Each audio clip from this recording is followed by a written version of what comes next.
Welcome to the Brendan G podcast. And today we're going to be talking about Ozempic. I'm joined today with my producer, Joe. He's also a researcher, and he's going to be asking me some questions about Ozempic. But right on the front end of this, let me just give you a little bit of background as to what Ozempic is. I know everyone's been talking about it. It's a celebrity drug, and it's the latest and greatest, and people have been losing a lot of weight. I get that. It is a category of GLP-1 agonists, which essentially means it suppresses hunger. It is also a type 2 diabetes medication. It's being used off label to help those people suppress their appetite in order to get to their weight loss goals. That's an overview of what this drug really is. And Joe's going to ask some questions. Hopefully I can answer them. All right. Yeah, so some of the stuff we're researching, I think one of the biggest, questions that caught my interest and some other people I've talked to is just like, what are the main symptoms that people are going to experience? Keep hearing about bone stuff and all these other symptoms. I don't know if you could give us some more details on that. Yeah, and I've also heard from other individuals who've had firsthand experience with Ozempic, and it seems like majority of them, and of course this is anecdotal, but it's also being supported by some of the other things that we see out in media, is that there's digestive distress that includes vomiting, diarrhea, constipation. Not necessarily a pleasant conversation to have at dinner, right? But this is the impact of forcing upregulation of a hormone. And this is fairly common within the pharmaceutical industry, where they will do a lot of research and figure out, what's involved in a particular cascade, and they'll go after that, regardless of whether they are trying to repress it or enhance it for a particular outcome.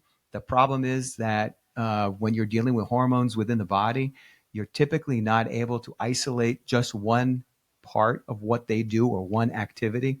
So they want to upregulate GLP-1 for the purposes of suppressing appetite, but it has other roles in the body. And what we know about diabetic medications is they have a tendency to reduce uptake, recalcification within the bone.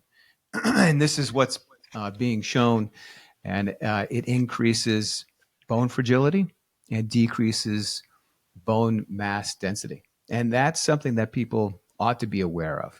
Yeah, I think it's a little bit concerning, right? People have been talking about some of the bone issues, but I've never really gotten a good explanation like that. No one's really kind of broken it down. So, thank you. I think that was very clear on what's happening. Now, some of the other stuff, it's a diabetic medicine being used off label, and it's causing, it's some malnutrition at the very least, on top of all the other symptoms. So, what would be some details on what are some of the negative effects of the malnutrition that it's causing? It's you're kind of starving yourself, right?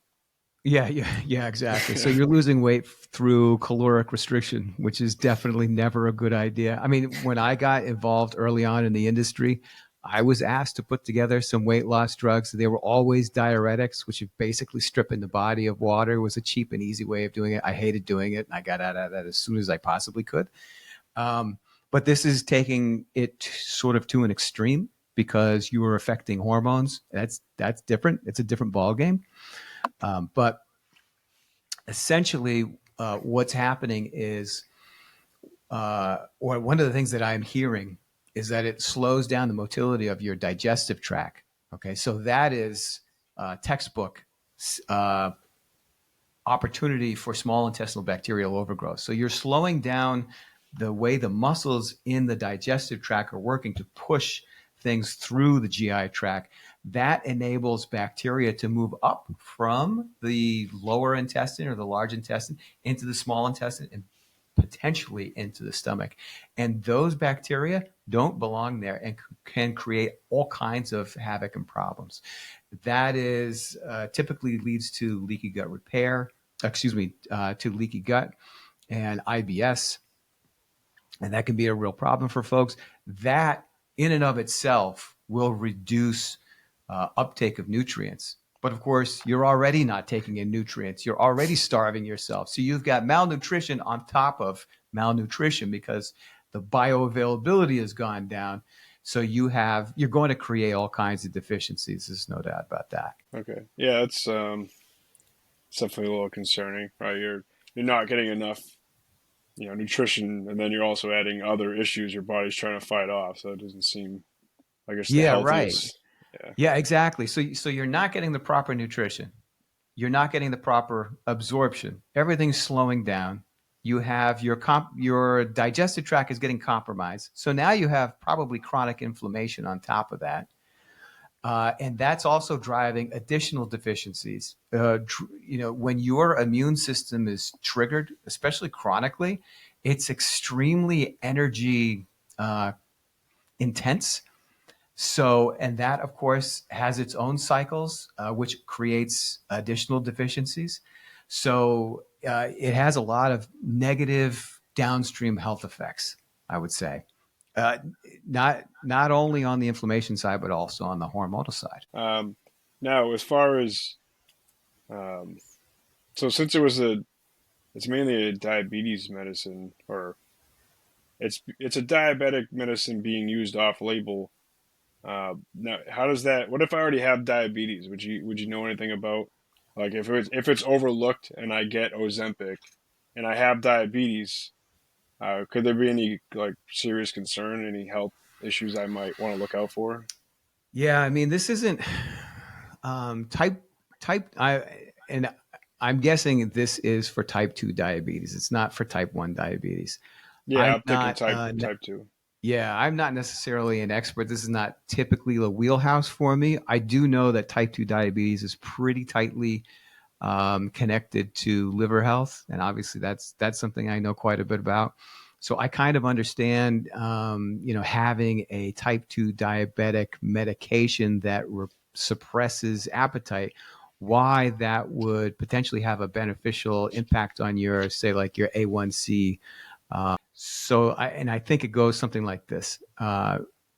When you have type 2 diabetes, you're obviously, well, this is not so obvious actually. You are potentially taking in too many calories. So you might be obese, you might not. You might just have an issue with higher than normal levels of fat buildup within your liver. And what happens is your liver is no longer able to properly regulate insulin, that blood glucose level within your blood. So in other words, the liver is the one that signals to release insulin from the pancreas, and when it's unable to either monitor the amount of glucose in your circulatory system or unable to send the signal, that's when people get into trouble. So the theory is, okay, let's drop the amount of fat that is in the liver, then things will properly re-regulate from a liver standpoint. So one of the ways in which you can do that is just stop eating. You can repress your appetite completely, and you'll go into a ketogenic state, and the fat will subside from the liver. I mean, the problem is if you're not taking a liver cleanse product, those fat soluble toxins end up getting elevated in your blood circulatory system, and that can create other problems. It can create damage to your organelles. But getting away from that, so Ozempic is a type 2 diabetic medication that is repressing your appetite. So you're taking in less food, and as a result, you're going into a ketogenic state probably more often than not, reducing fat and improving your A1C levels as a result. That's what I'm guessing the pharmaceutical industry is going after, that connection. Well, so that kind of makes sense with, um, like the standard of food in America right now. Everything is added sugar, everything's reprocessed, and they'll strip everything from it, and so it doesn't taste like cardboard. They'll pack it full of added sugars, like cereal and other products too, right? So it kind of makes sense that if they're reducing what you're taking in, uh, if you were just doing this out of self control instead of using Ozempic, you would probably see similar results on the weight loss side without the other, major side effects that have been starting to pop up with Ozempic. Yeah, that's a great point. Like, If you really want to lose weight and do it in a healthy way, yeah, you can jump into a ketogenic diet and restrict sugar and carbohydrates, and people who have done that, obviously. Or you could fast, and there are healthy ways of fasting. I'm not talking about like a 4 or 5 day fast right out of the gate. That's not a good idea. But people do intermittent fasting, which puts less pressure on your digestive tract, and doesn't play with the glucose and the insulin ups and downs all day. And that's really what that is. A lot of today's issues come from injecting yourself with glucose, whether it be complex or simple carbohydrates, and then creating this cycle where the liver will send the signal to the pancreas to secrete insulin and take the glucose out of the bloodstream. And you're constantly doing this up and down and up and down. And the cells will, depending upon what the amounts are, can sometimes become insulin insensitive. And that is that we've seen a lot of studies that show recently that is it's aging process. Okay, so it's putting additional pressure on the body and the physiology, but it is one of the base fundamental blocks for why people have things like metabolic syndrome, type 2 diabetes, diabesity is what they refer to it as. So it's the start of a lot of problems for sure. So you're talking about like all these spikes. If you, well, I'm trying to think how to word this. So when you get all those sugar spikes, it's affecting your energy levels and your metabolism, right? That's what I guess I'm trying to Yep. process.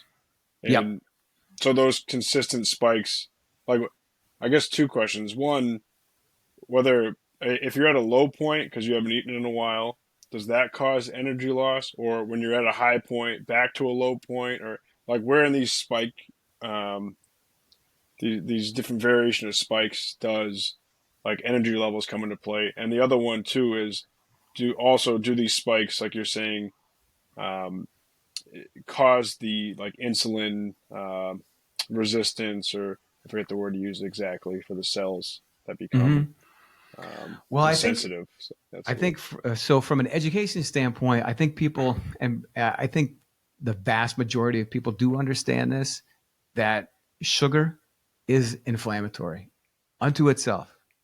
Now, it's true. Like the brain, for instance, can't run on anything other than glucose, and that's a sugar, obviously. Um, but if you have multiple periodic periods of time during the day where you have higher than normal levels of sugar in your bloodstream, that is inflammatory, and that can cause chronic inflammation. And that is an aging process. And the body will respond to that by secreting cortisol to reduce the inflammation.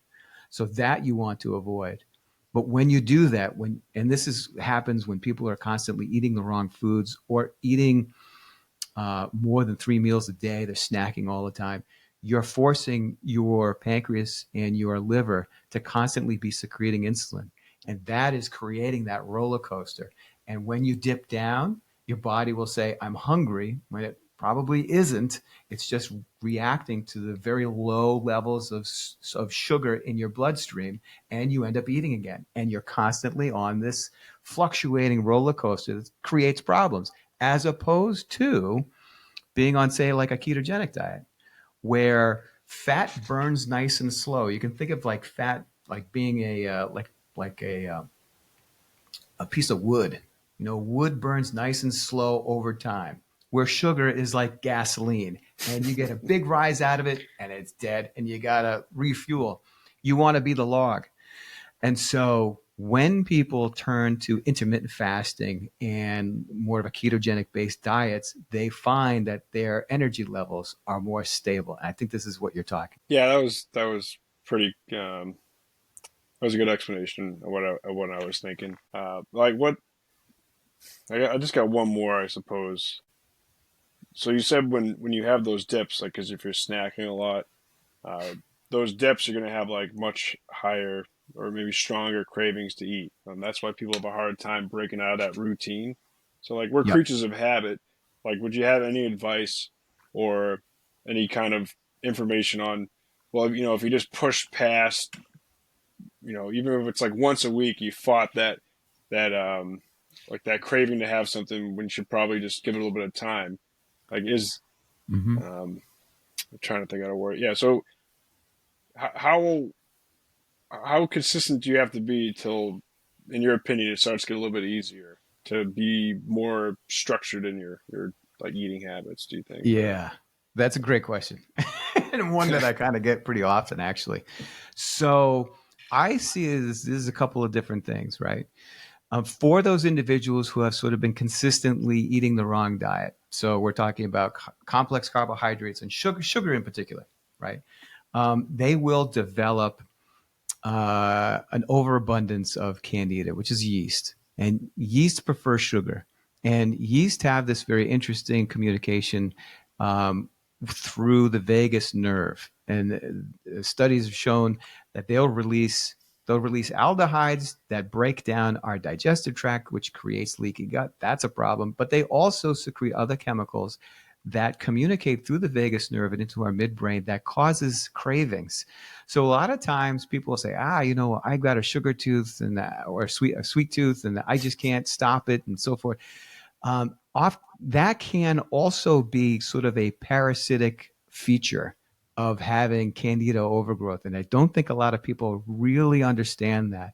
So, like, if they took or they went on like a candida diet, or if they took a candida supplement and they tried to repress that overgrowth, that would be helpful. Number one. Number two, I've read a lot of studies that show if you can reduce, like drastically cut back, like almost cold turkey, sugar, just all kinds of refined sugars for about 2 weeks. Sometimes it's a week and a half, sometimes it's two.